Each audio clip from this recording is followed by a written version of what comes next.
Story of a doctor and a snake.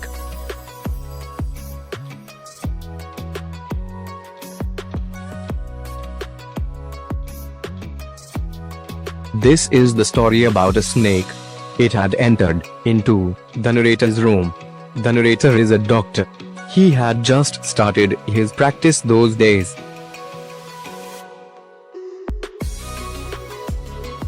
Doctor sees his face in the mirror.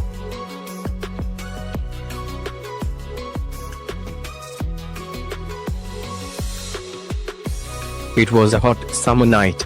The doctor had his meals at the restaurant and returned home.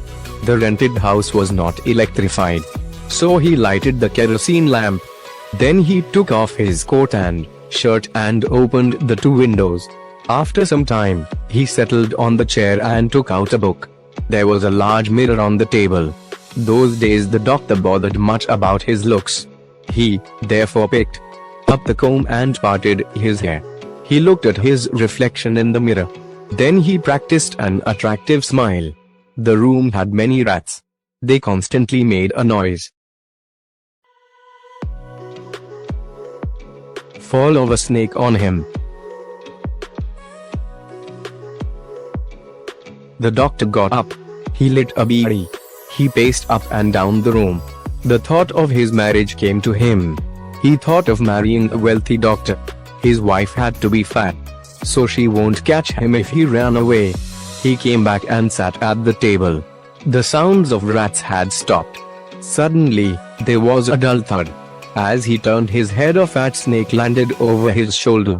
Before the doctor could think of anything, the snake had coiled around his left arm above the elbow. His hood was spread out. His head was hardly 3 or 4 inches from his face.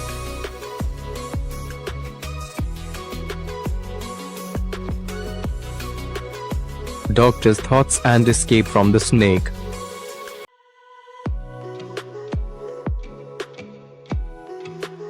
The doctor sat there as if he were a piece of stone. He thought of only one help, the help from God. It seemed God appreciated that. The snake turned its head and looked into the mirror.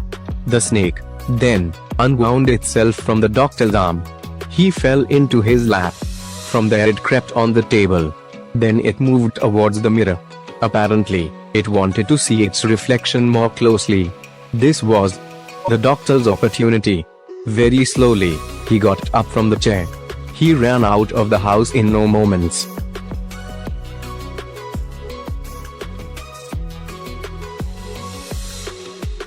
Doctor shifts elsewhere.